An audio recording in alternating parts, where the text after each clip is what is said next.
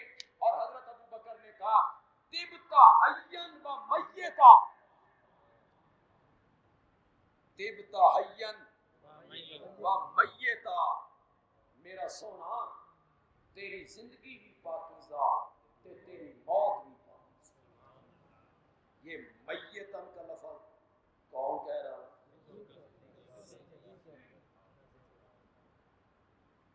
گستاخی ہوتی تو کہتے. بارہ اجلس یا عمر علی رسلک یا عمر، انہی قدموں پہ بیٹھو اور میری بات سنو. حضرت عمر سنتے ہی نہیں، یہ انہیں کہتے ہیں بیٹھو میری بات سنو. ممبر پہ آ گئے. ممبر پہ سارے صحابہ حضرت عمر کو چھوڑ کے ابو بکر کی طرف. ابو بکر نے خطبہ شروع کیا. فحامد اللہ، اللہ کی حمد و ثنا کی. ثم صلی علی النبی، پھر نبی پاک پہ دو فائد درود و سلام بھیجا، اور اس کے بعد کہا ایھا الناس، اے لوگو، من کان منکم یعبد محمدا صلی اللہ علیہ وسلم فإن محمدا قد ماتا. ماتا، ماتا کا کیا معنی؟ کون کہہ رہا ہے؟ جو تم میں سے اپنے نبی کو معبود مانتا ہے وہ کان کی کھڑکیاں کھول کے سنے، اس کے معبود پہ موت آ گئی ہے. وَمَنْ كَانَ مِنْكُمْ يَعْبُدُ اللَّهَ فَإِنَّ اللَّهَ حَيٌّ لَا يَمُوتُ. اور جو تم میں سے اللہ کی عبادت کرتا ہے وہ سنے اس کا معبود ایسا زندہ ہے جس پر کبھی موت ہو. یہاں ٹھہر کے میری ایک بات کو سمجھیے. یہ جو ابو بکر صدیق رضی اللہ تعالی عنہ کہہ رہے ہیں جو تم میں سے نبی پاک کی عبادت کرتا ہے، صحابہ میں سے کون تھا جو نبی پاک کی عبادت کرتا تھا؟ پھر ابو بکر نے یہ انداز کیوں اپنا لیا؟ خطابت کا یہ انداز حد ہو گئی ہے. تقریر کرنے کا، سمجھانے کا یہ انداز. جو تم میں سے نبی پاک کی عبادت کرتا ہے، معبود مانتا ہے، سنے کہ اس کے معبود پہ موت آ گئی ہے، کہنا یہ چاہتے ہیں کیوں رولا پایا جی، کیوں جھگڑا لگی ہوئے ہو کہ نبی پاک پہ موت نہیں آئی. یہ تو تم تب کہو جب معبود مانو، اس لیے کہ موت کس پہ نہیں آنی؟ یہ تو تم تب کہو جب معبود مانو. تو جب تم معبود نہیں مانتے ہو، محبوب مانتے ہو، تو پھر سنو ان محمدا قد مات. اور پھر اس پر سیدنا صدیق اکبر نے قرآن سے دلائل پیش کیے. تم نے قرآن نہیں پڑھا؟ انک میت و انہم میتون وما محمد الا رسول قد خلت من قبلہ الرسل افئن مات افئن مت.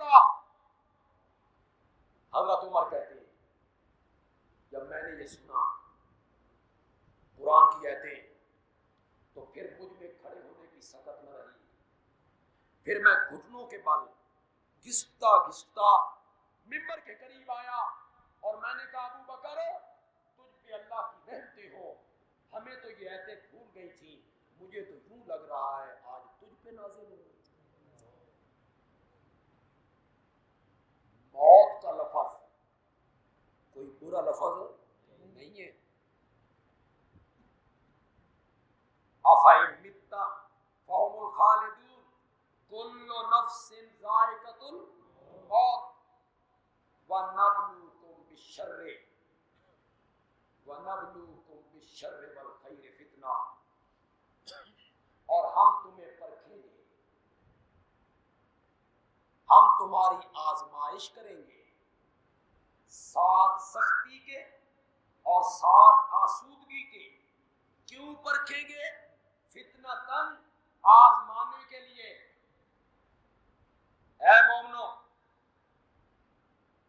کبھی صحت آئے گی، کبھی بیماری، کبھی خوشحالی، کبھی بدحالی، کبھی بارشیں ہوں گی، کبھی نہیں، کبھی تنگ دستی، کبھی فراخ دستی. آسودگی کے ساتھ اور سختی کے ساتھ ہم تمہاری آزمائشیں کریں گے آزمانے کے لیے. مقصد یہ ہوگا کہ جو مومن ہے وہ آسودگی میں شکر کرے اور سختی میں صبر کرے، آسودگی میں شکر کریں، سختیوں میں صبر کریں، وَإِلَيْنَا تُرْجَعُونَ، اور ہماری طرف تم لوٹائے جاؤ